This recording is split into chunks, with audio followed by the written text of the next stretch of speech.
This is my HPI Savage Octane, a petrol version of a Savage. By far, in my opinion, the best Savage HPI ever made. And if you've ever had one of these, you'll know exactly what I mean. If you haven't had one, you can't say a word, because if you go by what other people say, you know, blah blah blah, no, you've got to have one to believe how good it is. That is by far the best Savage that they ever made. It's got an aeroplane petrol engine in it, 15cc 2-stroke engine, and this one is one of the, I don't think it's one of the other ones, I think it's the second gen. I don't know, there'll be Savage geeks out there that will know. However, this is a significant moment in time for this particular Savage Octane, because it's going on to new owners. It's going on to a new home. Yeah, I've come to that time in my life where I have to let things move on, and this is moving on.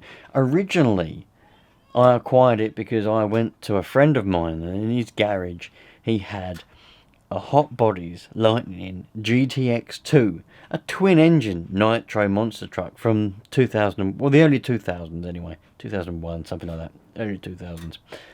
Twin-engine Nitros, twin-engine Nitros, Jesus. Twin Nitro engines, that's the one. .26s, it was brilliant. Everybody said, twin engines, you can't tune them, they won't run, it's a rubbish truck. I had no issue with it whatsoever. It was fantastic. Someone approached me, one of the channel subscribers, how are you doing, and said, do you want to swap that for a Savage Octane? I've got a Savage Octane, and I don't want it. Do you want to do a swap? I done a straight swap for that. When I got it, it didn't want to run. The reasons why the previous owner didn't want it anymore is because it wouldn't run. It would start, but it wouldn't drive. It wouldn't stay running for very long. Now, one of the well-known issues with this, and it's probably one of the reasons why HPI gave up with it, because people couldn't be bothered with it, you know. That's the thing. Big companies, they can only do so much. They can provide a product, but if the general public who buys the product is too stupid to be able to know how to use it, they're going to give up making it, aren't they? Because there's going to be too much bad publicity with it. So originally, this coil pack, this CDI, is jammed into this box here. Now what happens is, these wires here, they become kinked, and they either break up, or they get pulled out, or they get cracked. It kills them, basically. So the vibrations, you know, jumping, driving around and all that, that happens, then it doesn't run, then people get the ump with it, and they say it's no good. Well, very simple remedy that some people got cottoned on to and others didn't, is to simply move it out of that box. And I put mine here. This is a brand new CDI, because the one that it came with was still in the original box there, and the wires were kinked and they were pulled out of it. So I've got a brand new one, and I stuck it there. Now on the second gen, yes, Savage Geeks will correct me on what generation or what year or whatever it was that the HPI moved it, but HPI actually moved it to the middle there at a certain point, because they realised that there was a problem. Now people, in my opinion, got it wrong. They were saying that that CDI box got interference from the radio and all that stuff, which is why it stopped working, and it interfered with the steering and just the radio in general. I have never experienced any interference of any of the radio. The only thing is the wires becoming kinked. Anyway, that's enough of that. Talking about that rubbish. So this one is still grassy from the last time I used it back in the beginning of the summer on a nice grassy field. Third gear work, everything works, brand spanking new. This engine is only just run in. It's actually had 3 tanks of fuel through it since, you know, it's been run in, and then it's had 3 tanks of fuel, and well, that's it. So it's an amazing monster truck. I'm going to give it a good blow off with a bit of compressed air now, and there's the shell for it. Give it a good blow off with a bit of compressed air. give it a bit of a polish up, ready to go on to its new owners, who I'm sure are bloody excited. Just look at the beast. I put a bit of polish on the shell, giving it a bit of a blow off with a bit of air. Look at the wheelie bar it comes with. I never did put that on. I never did put the wheelie bar on it though. Now look what it also has. This is extremely rare. This is amazing. This is a manual for the engine. It tells you everything you need to know. Look, absolutely fantastic. It's quite rare that you actually see, you know, cars of this age with documentation like this. Every piece of information tells you how to check spark, tells you everything you need to know, all about the gearbox, look, how to adjust the gears, how to adjust the carburetor, you know, even the tick over or idle is American, written in American. Now, the thing is, for a lot of us, for a lot of you lot watching this bloody camera, for a lot of for you lot watching this, you know, all this stuff is just, you know it all anyway. Like me, just get on with it, didn't you? This thing was tuned brilliantly the last time I drove it, by the way. I was so happy with it. But it's nice to have all the documentation with a car like this, and I have got the box for it as well.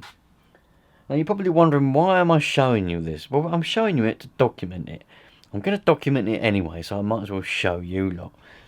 We all know the story of it now, and this is a wonderful piece of radio control history. You know, it's they will never probably make another one like this, because the way that the modern world has gone, it's not only the engine manual I've also got the manual for the whole car. It's got all the build instructions for building it. Look, it's got everything, blown up diagrams, every single thing that you would want is in there. Everything you need to know, all about that CDI I just saw somewhere. So as I was saying, what was I saying? I can't remember what I was saying now. What was I saying? Where's John? John? Manuel? Nope, nothing. I can't remember what I was saying. No one's here to tell me what I was saying. I'll start from somewhere. Oh, that was it. Yes, that was it. The way the modern world has gone now, they're not putting any effort, in my opinion, into making fun cars. They're putting effort into making cars that are going to make money. You know, they're going to make profit and money. It's all about money these days. There's no fun. They're all boring. They're all the same. Every RC car, modern one, which is made, is the same. There's never any, let's try an experiment and see what happens. What they've done here with this aeroplane engine in this car, petrol engine. It was fun. It was an experiment. It was great, you know. There was a sense of that the design team and the whole company itself was having fun making these RC cars. Nowadays, you buy a brand new one. It could be electric, it could be nitro, it could be anything. You buy one, there's no soul or heart there. It doesn't feel like they've had fun making it. It feels like they've made it because they've got to make stuff in order to keep their company going. It's as simple as that. If they don't make stuff, they don't have a company, they ain't got a job. That's what it feels like now with modern stuff, modern RC cars and all that kind of stuff. It doesn't feel like they've actually proud of it. So this is back from when they were actually proud of what they made. So this is a very good piece of history. So there we go, you lot. I want to hear in the comments. I want to know, have you got one? Have you had one? What do you think about it? Do you agree with my hypothesis? Do you agree with what I've said about the Octane? With it being more reliable than people would like to portray. And the reason why it's not reliable is because the people who are trying to use them, they don't know how, or they've got no patience, you know. I think that's the reason, because this has been extremely reliable for me. I've never had any issue with it whatsoever. And people say they never even ran right. everyone said they don't run. They just don't run long enough to actually even go anywhere. Well, that run for bloody hours and hours and hours. 3 tanks worth.